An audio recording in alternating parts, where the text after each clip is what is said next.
Electric charge and field. तो अभी तक हम लेक्चर 5 में पहुंच चुके हैं। लास्ट क्लास में हमने डायपोल के बारे में अच्छे से समझा। डायपोल की वजह से इलेक्ट्रिक फील्ड एक्सियल पोजीशन और इक्वेटोरियल पोजीशन पर हमने निकाली। आज हम देखेंगे कि जब उस डायपोल को हम इलेक्ट्रिक फील्ड में रखते हैं तो उसके ऊपर एक टॉर्क लगता है। उस टॉर्क की वैल्यू हम कैलकुलेट करेंगे। फिर हम बात करेंगे स्टेबल और अनस्टेबल इक्विलिब्रियम कब अचीव होता है, किस तरीके से चीजें काम आती है। तो सबसे पहले हेडिंग डालते हैं, torque on a dipole in electric field.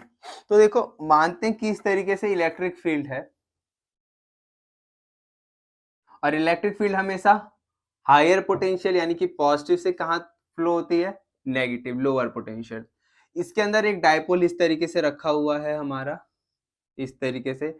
यहाँ है माइनस क्यू चार्ज, यहाँ है प्लस क्यू चार्ज, और इन दोनों के बीच में जो डिस्टेंस है वो हमने लेंथ कितने से मान रहे हैं, शुरू से ही 2 है। ठीक है, मानते हैं ये इस एक्सिस से ये थीटा एंगल पर है। ठीक है, तो अब हमें क्या कैलकुलेट करना है, इस पे लगने वाला टर्निंग इफेक्ट। देखो क्या होगा, इस माइनस क्यू पर इस प्लस के वजह से इधर की तरफ एक फोर्स लगेगा F, और इस प्लस क्यू पर इस माइनस की वजह से इधर की तरफ लगेगा फोर्स एक F। जब किसी सिस्टम पर इस तरीके से फोर्स कपल में काम करे, यानी कि एक फोर्स इधर और एक फोर्स इधर, तो ये बॉडी सिस्टम आगे नहीं जाएगा, यहीं पर कैसा कर जाएगा, टर्न, इस तरीके से। तो ये जो टर्न होगा, इस अमाउंट ऑफ टर्निंग को मेजर करते हैं हम टॉर्क से। क्लास 11th में हमने ये पढ़ा था। तो चलो उस टॉर्क का फॉर्मूला क्या होता है समझते हैं पहले। टॉर्क का फॉर्मूला होता है फोर्स किसी भी चार्ज पर मल्टीप्लाई बाय परपेंडिकुलर डिस्टेंस। अब ये परपेंडिकुलर डिस्टेंस किसके बीच में होगा, इन दोनों फोर्स के बीच में, जो इधर लग रहा है और एक इधर लग रहा है, और ये परपेंडिकुलर डिस्टेंस हमारा ये वैल्यू हो गई। ठीक है, इसको निकालेंगे अभी हम। तो सबसे पहले बात करते हैं फोर्स की।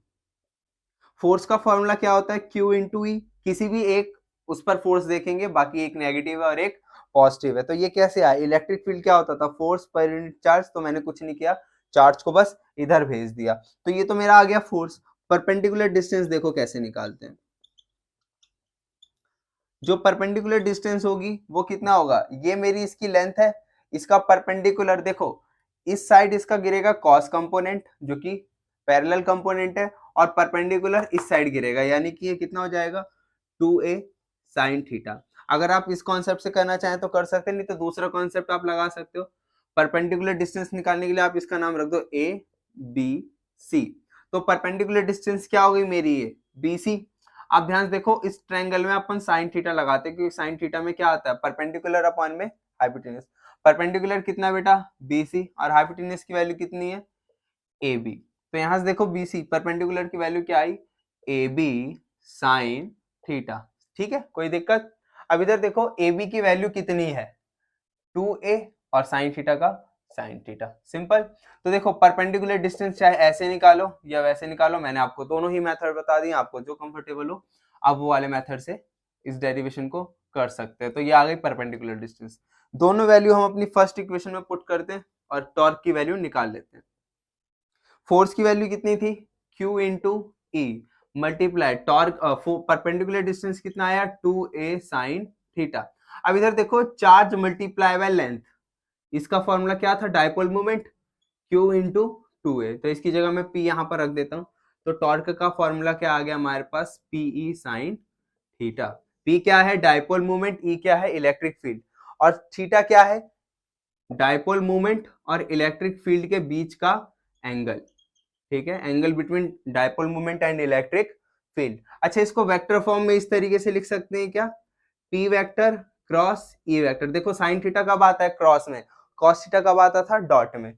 तो ये है इसकी वेक्टर फॉर्म और ये है इसका मैग्नीट्यूड। तो ये हमने निकाल लिया टॉर्क। अब देखो इसके कुछ केसेस हैं। अगर ये थीटा, इफ अगर ये थीटा कितना हुआ, 0 डिग्री। 0 डिग्री कब होगा, जब ये जो टॉर्क, अच्छा डायपोल मोमेंट की डायरेक्शन क्या सी होती है, नेगेटिव टू पॉजिटिव, यानी कि इस तरीके से डायपोल रखा होगा, है ना। और इलेक्ट्रिक फील्ड की डायरेक्शन तो भाई यही है ही, यानी कि दोनों की डायरेक्शन जब सेम होगी तो थीटा कितना हो जाएगा, 0। यानी कि इस केस में क्या होगा, E पैरेलल किसके हो जाएगा, P के।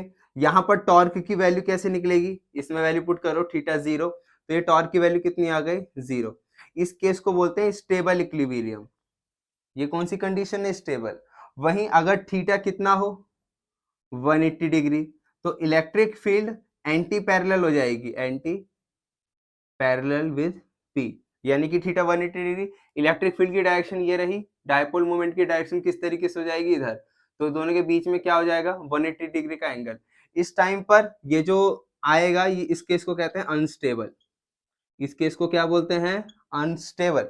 अगर देखो if theta equal to 90 degree अगर रहा, थीटा 90 डिग्री होगा तो साइन 90 कितना होता है बेटा 1, तो टॉर्क की जो मैक्सिमम वैल्यू कब आएगी, जब ये डायपोल इलेक्ट्रिक फील्ड के कैसा हो परपेंडिकुलर, यानी कि तब वैल्यू क्या आएगी P, ये है मैक्सिमम टॉर्क। तो यहाँ पर आपके छोटे छोटे क्वेश्चंस बन सकते हैं, स्टेबल इक्विलिब्रियम में कितना एंगल होता है, अनस्टेबल में कितना एंगल होता है, या मैक्सिमम टॉर्क कब एक्सपीरियंस होता है। तो ये था हमारा कि किसी भी डायपोल को इलेक्ट्रिक फील्ड में रखने पर उस पर कितना टॉर्क लगता है वो हमने कैलकुलेट किया। अगली क्लास से हम बात करेंगे इलेक्ट्रिक फ्लक्स, गॉस लॉ से स्टार्ट करेंगे हम। तब तक के लिए इसके लेक्चर नोट्स पीडीएफ में आप इसको अच्छे से पढ़ते रहिएगा। Thank you.